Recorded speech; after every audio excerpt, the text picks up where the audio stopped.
ہمارا پورا سال سوا سال کا سفر تھا. تو یہاں اس وقت میں جو ہے اب تو اس کے بعد بھی آنا ہوا ہمارا. ابا کے ساتھ آئے، اجتماعات میں آئے، ڈیوزبری کے اجتماع میں آئے، پھر یہاں آئے، کہیں لندن کے اجتماع میں آئے، کہیں وہ آتے گئے جاتے گئے. لیکن ابھی اللہ تعالیٰ یس بھائی کو جزائے خیر دے، ان کو شفا بھی دے اللہ تعالیٰ عافیت کے ساتھ. بس وہ بہت اصرار کر کے وہ مجھے یہاں لائے. میں نے سفر بند کر دیے. میں نے کہا بڑا میرا سبق الحمدللہ سارے دنیا میں اللہ تعالیٰ پہنچا رہا ہے، تو مجھے جانے کی ضرورت نہیں ہے. گھر بیٹھے بیٹھے اللہ تعالیٰ پہنچا رہا ہے سب جگہ، تو میں کیوں سفر کروں اب. ان کا بہت اصرار رہا ان کا. تو 1977 میں ہمارے ایک لمبا سفر ہوا تھا مکہ مکرمہ سے موروکو کا. میں طلب بھی سنا رہا ہوں آپ کے قصہ، اور میرا خود کا قصہ سنا رہا ہوں کہ 1977 میں ہمارا سفر شروع ہوا. بمبئی سے جدہ ہم آئے بذریعہ شپ، پانی کے جہاز کے ذریعے سے. ہم نے حج کیا. ہمارے والد صاحب رحمۃ اللہ علیہ بھی تھے حج میں، شیخ الحدیث صاحب رحمۃ اللہ علیہ، مولانا زکریا صاحب رحمۃ اللہ علیہ، مولانا انعام الحسن صاحب رحمۃ اللہ علیہ. یہ سارا قافلہ تھا، اور ہم بھی حج میں تھے، ساتھ میں ہم نے حج کیا. تو والد صاحب رحمۃ اللہ علیہ نے وہیں سے ہماری تشکیل کر دی 1.25 سال کی. پھر 1.25 سال تم اللہ کے راستے میں لگاؤ. میرا سب سے بڑا بیٹا ہے ایوب، اس کی عمر اس وقت میں 1.5 سال کی تھی. نہیں ہماری شادی ہوئی تھی، اور ابا نے ہماری تشکیل کر دیا حفائر میں 1.25 سال کی کہ 1.25 سال آپ لگاؤ. غربی ملکوں میں 1 سال تو لگا دیا تھا ہم نے ہندوستان میں. رومال لانا وہ پوچھنے کا، وہ 1 سال تو لگا لیا تھا وہاں. لیکن ابا نے کہا کہ نہیں، ہم ساری دنیا کی تشکیل کرتے ہیں. غربی ملکوں کی اس وقت میں غربی ملکوں کی بھی تشکیل ہوتی تھی، اب وہ تشکیلیں بند ہو گئی، وہ دور میں ہوتی تھی. تو میں نے کہا میں تیار ہوں.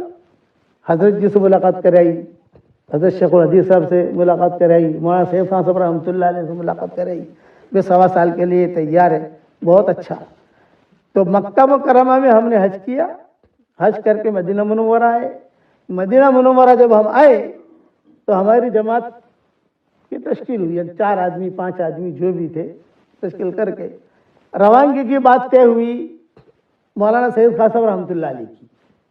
روانگی کی بات کرتے ہیں نا، تو حضرت جی نے کہا بھی جماعت جو ہے بہت دور و دراز ملکوں میں جا رہی ہے، تو ان کے روانگی کی بات جو ہے کوئی ذمہ دار آدمی کرے.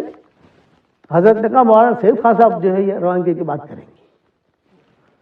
خیر بیٹھ گئے ہم، اور حضرت نے یہ بھی فرمایا کہ مشورے کے بعد روانگی کی بات ہوگی، تو مشورے میں تو سب شریک ہوتے ہی ہوتے ہیں، تو ہم بھی روانگی کے بعد میں بیٹھیں گے، سارا مجمع بھی بیٹھے گا. اب ہماری جماعت 4 آدمیوں کی 5 آدمیوں کی تھی. ہم سامنے بیٹھے، اور یہ بھی مجھے معلوم ہے 1977 جنوری کا یہ قصہ ہے. جنوری، ہم جنوری یہاں تو جنوری میں نہیں آئے تھے، یہاں تو بعد میں آئے تھے ہم، لیکن جنوری کا یہ قصہ ہے. ٹھنڈیاں شروع ہو گئی تھی. تو مولانا سید خان صاحب رحمۃ اللہ علیہ تشریف لائے. حضرت جی بیٹھے ہوئے، میرے والد صاحب رحمۃ اللہ علیہ بیٹھے ہوئے، حاجی عبدالوہاب صاحب رحمۃ اللہ علیہ بیٹھے ہوئے، باؤ بشیر بھی زندہ تھے، اللہ ان کے قبروں کو روشن کرے. یہ سب بیٹھے ہوئے، اور مولانا سید خان صاحب نے ہمارے سامنے روانگی کی بات کی. پہلے تو خاموش رہے مولانا سید خان صاحب رحمۃ اللہ علیہ. پھر مولانا سید خان صاحب رحمۃ اللہ علیہ نے فرمایا ہاں بھی کون کون جماعت میں جا رہے ہیں 1.25 سال؟ یہ ہے یہ کون امیر؟ ایک امیر طے ہو گیا. اب مولانا سید خان صاحب رحمۃ اللہ علیہ نے روانگی کی بات شروع کی. یہ طلب پر قصہ سنا رہا ہوں اور اپنا ذاتی قصہ سنا رہا ہوں. حضرت نے فرمایا دیکھنا بھائی مولوی یونس، آپ کی جماعت 1.25 سال کے لیے جا رہی ہے، خوب کھائیو، خوب پیو، اور خوب سوئیو. یہ 3 باتیں کہیں. یہ بیان انشاءاللہ دنیا میں وائرل ہوگا، جو پرانے سنیں گے ان کا یہ فائدہ ہوگا انشاءاللہ. یہ فرمایا خوب کھانا، خوب سونا، اور جو ہے مولانا سید خان صاحب رحمۃ اللہ علیہ ایسے انداز میں کہتے تھے، حضرت جی رحمۃ اللہ علیہ بیٹھے ہوئے، خوب کھائیو، خوب پیو، خوب سوئیو، مگر ایک کام مت کرنا. بار بار کہہ رہے تھے ایک کام مت کرنا. سمجھے والی یونس؟ وہ منظور نظر نہیں تھا، کیونکہ والد صاحب رحمۃ اللہ علیہ کا ایک مقام تھا اس وقت میں نظام الدین میں. اب بھی اللہ نے مقام دیا ہے، جو قرآنوں نے جنہوں نے سنے ہیں بیانات وہ پہچانتے ہیں ان کو. تو والد صاحب رحمۃ اللہ علیہ تو خاموش بیٹھے ہوئے، حضرت جی سے رہا نہ گیا. تو حضرت نے فرمایا ہاں بھائی یہ بتاؤ کیا کام نہیں کرنا ہے. حضرت جی کا جملہ کہنے کا ہوتا تھا ٹھیک ہے آپ کی بات، خوب کھانا، خوب پینا، خوب سننا اور خوب سونا، سب کچھ خوب کرنا، لیکن ایک کام نہیں کرنا ہے. وہ کیا نہیں کرنا ہے یہ بتاؤ. تو وہاں سے خاصا رحمۃ اللہ علیہ نے پھر بات دہرائی، خوب کھائیو، خوب سوئیو، خوب پیو، مگر ایک کام مت کریو. اور وہ بتاؤ کیا کام مت کرنا؟ یہ کہا آپس میں جھگڑنا مت.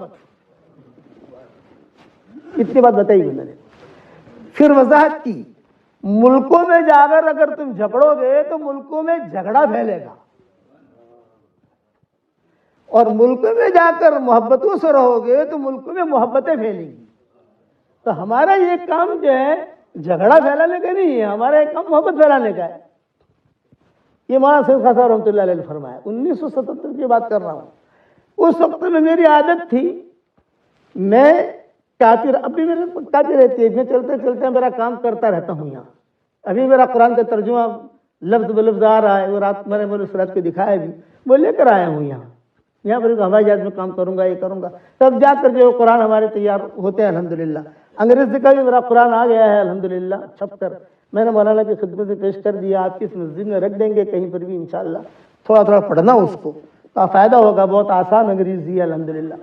اللہم لک الحمد کما انت اہل، فصل وسلم علی سیدنا محمد کما انت اہل، وفعل بنا ما انت اہل، فانک اہل التقوی واہل المغفرہ. اے ہمارے پیارے اللہ ہمارے گناہوں کو معاف فرما.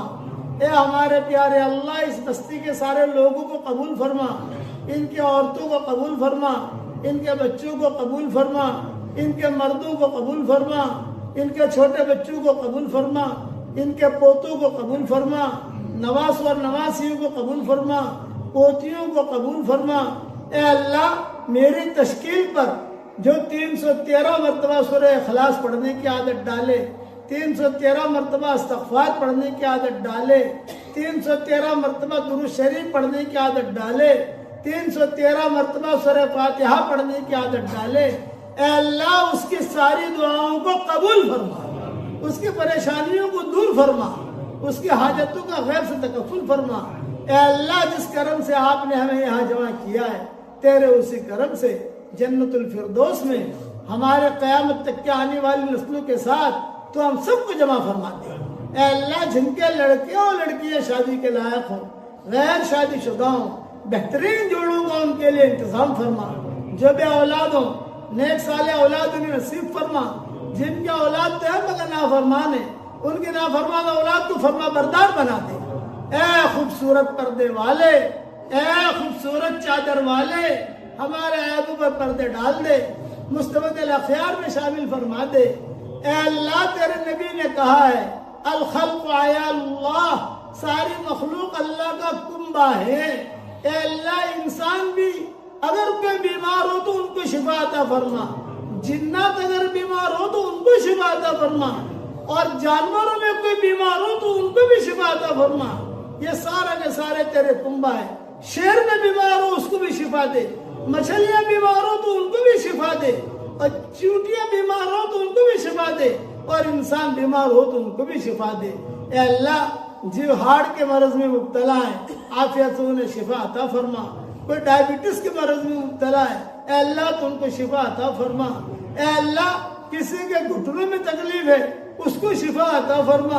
اے اللہ کسی کو جو ڈائبٹیز کی بیماری ہے تو اس کو بھی شفا عطا فرما. کوئی کینسر کی بیماری میں ہے، اے اللہ اس کو بھی شفا عطا فرما. اے مولا کریم کوئی ناجائز عشق میں مبتلا ہے، اے اللہ اسے ناجائز عشق سے نجات دے دے، اور تیری محبت اور تیرے نبی کی محبت اس کے دل میں ڈال دے. رب انی لما انزلت الی من خیر فقیر، رب انی لما انزلت الی من خیر فقیر. یہ موسیٰ علیہ السلام کی دعا ہے. یہ دعا کو ہم سب کے لیے قبول فرما، پوری امت کے لیے قبول فرما. اے اللہ رسول اللہ صلی اللہ علیہ وسلم نے جتنے خیر کلام کی دعائیں مانگی ہیں تو ہمارے لیے قبول فرما، مسلمانوں کے لیے قبول فرما، اور اس وقت میں جتنے مسلمان ہیں ان سب کے لیے قبول فرما، اور قیامت تک جتنے مسلمان آئیں گے ان سب کے لیے قبول فرما، اور جن شرور سے پناہ چاہیے ان شرور سے ہماری حفاظت فرما، اور اس وقت میں جتنے مسلمان ان کی حفاظت فرما، اور قیامت تک جتنے مسلمان آوے ان کی حفاظت فرما۔ اے اللہ جب تجھ سے مانگنا ہے تو تھوڑا کیوں مانگے؟ تو تجھ سے مانگنا ہے تو بڑا کیوں نہ مانگے؟ ہمیں تو دینا نہیں ہے، تجھے دینا ہے۔ اے اللہ ہر فرد امت کو تو دین کا داعی بنا دے، ہر فرد امت کو تو دین کا داعی بنا دے۔ اس شہر میں آنے کو خیر فرما، اس شہر سے جانے کو خیر فرما، پورے انگلینڈ والوں کو قبول فرما، پورے برطانیہ والوں کو قبول فرما، ان کی اینٹ اینٹ کو قبول فرما، ان کے ذرے ذرے کو قبول فرما۔ اے اللہ پوری امت کو قبول فرما۔ اے اللہ پوری امت کے لیے ہر پل نئی خوشیاں مقدر فرما، پوری امت کے لیے ہر پل نئی خوشبوئی مقدر فرما، پوری امت کے لیے ہر پل نئی عزتیں مقدر فرما، پوری امت کے لیے ہر پل نئی برکتیں مقدر فرما، پوری امت کے لیے ہر پل نئی محبتیں مقدر فرما۔ اور اے مالک میری اس دعا پر دنیا بھر میں جہاں کہیں آمین کہی جائے ان کی جائز مرادوں کو بھی پوری فرما، اور ہماری جائز مرادوں کو بھی پوری فرما، اور جنات اور انسان جو مسلمان ہیں ان کے جائز مرادوں کو بھی پوری فرما، اور اپنے فضل و کرم سے ہماری دعاؤں کو قبول فرما۔ ہمیں مانگنا نہیں آتا مگر تجھے دینا تو آتا ہے۔ اے اللہ ہماری جھولیوں کو ہدایت سے بھر دے، ہماری جھولیوں کو امن و امان سے بھر دے، اور اپنے فضل و کرم سے ہماری دعاؤں کو قبول فرما۔ سبحان ربنا رب العزت عما یصفون وسلام علی المرسلین والحمد للہ رب العالمین۔